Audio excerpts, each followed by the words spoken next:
Good morning friends. నేను మీ V Ganesh, Maheshwari lab, doctor B Rajarao పిల్లల హాస్పిటల్, బెల్లంపల్లి. ఫ్రెండ్స్, నేను ఈరోజు ఒక చిన్న పబ్లిక్ ఇంట్రెస్ట్ చెప్దామని మేము ముందుకు వచ్చాను.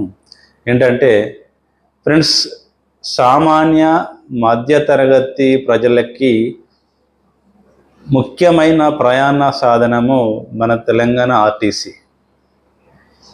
దీనిలో మన రాష్ట్ర ప్రభుత్వము మహిళలకి ఉచిత ఫ్రీ బస్ అనే సౌకర్యం కల్పించినప్పుడు మన ఆడబిడ్డలందరూ సంతోషపడి ఆ సౌకర్యాన్ని ఉపయోగించుకుంటున్నారు. చాలా సంతోషం ఫ్రెండ్స్. మరియు ఒక సగటు మహిళ ప్రతి నెల 2,000 నుంచి 3,000 రూపాయలు సేవింగ్ చేసుకొని ఆ డబ్బుల ద్వారా ఆ మహిళ ఆర్థికంగా ఎదగడానికి అవకాశం ఉంటుందని మన రాష్ట్ర ప్రభుత్వము సంకల్పించి ఈ ఫ్రీ బస్సు సౌకర్యాన్ని కల్పించింది ఫ్రెండ్స్. చాలా సంతోషము.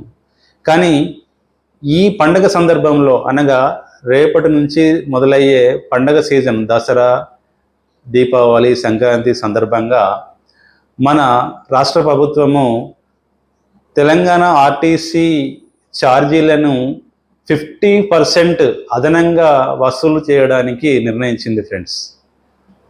దీనివలన ఆ సగటు మహిళ, ఎవరైతే లబ్ధి పొందే సగటు మహిళ ఇంటిల్లిపాది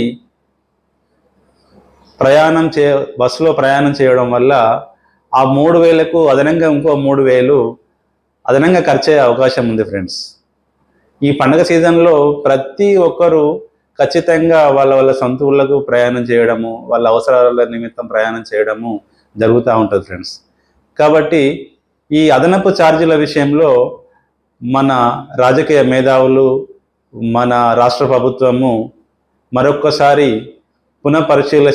పునఃపరిశీలించి ఈ నిర్ణయాన్ని వెనక్కి తీసుకునే అవకాశం ఏమైనా ఉంటే తీసుకొని అందరికీ అదనపు ఛార్జీలు లేకుండా ప్రయాణించే సౌకర్యము కల్పిస్తారని కోరుకుంటూ, నేను మీ V Ganesh, Maheshwari lab, doctor B Rajarao పిల్లల హాస్పిటల్, బెల్లంపల్లి.